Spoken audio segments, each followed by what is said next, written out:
Welcome back. We've talked quite a bit on the program about the proposed merger involving Beaumont Health System.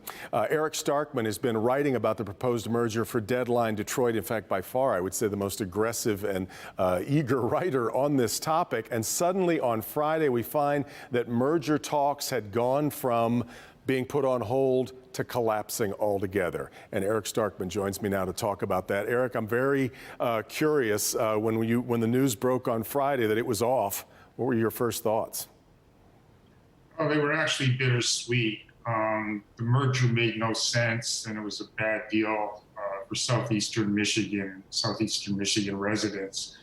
But there's still a major problem with Beaumont, and that's the management.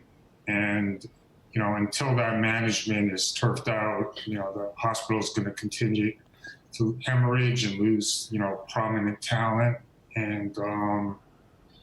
and just have, really bad morale, a workforce with a really bad morale. Oh gosh, we've seen so many sort of what amount to votes of no confidence from the employees who have been against this merger from the start. But I think one of the tipping points, you were one of the reporters who talked with Congressman Andy Levin this past week, who made it clear that he was going to do whatever he could to stop the merger.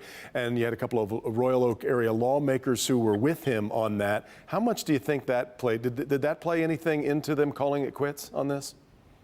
I don't know this firsthand, but I would guess it did. When you have a congressman, and he, was very clear that he wasn't, just spewing rhetoric. He said, I'm determined to stop this deal.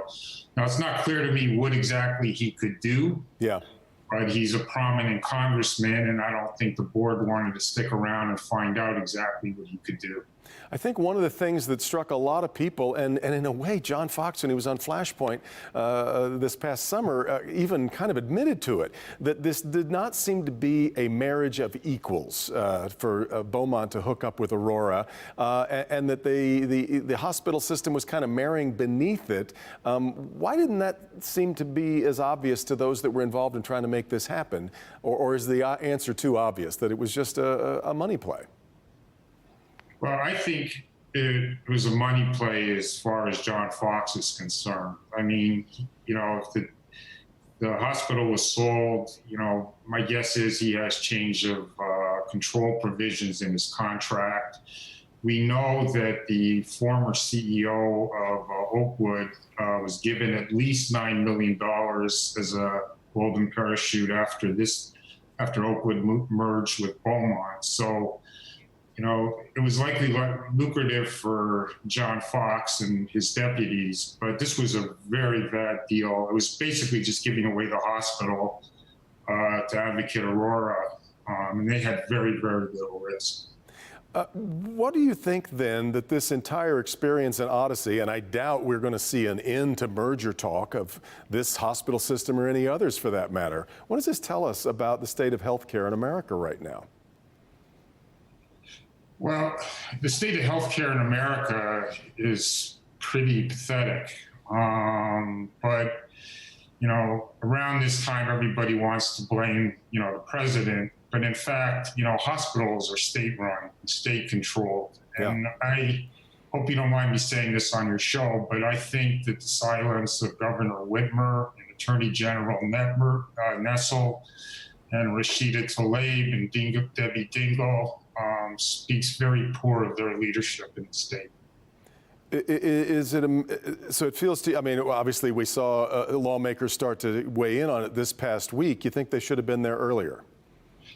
Oh, definitely. And let me just give you an example so you don't think I'm just spewing my opinion. In Ohio, the University of Toledo put out a notice that they were going to ask request for proposals to sell their teaching hospital. And it wasn't even a sale, it was just request for proposals.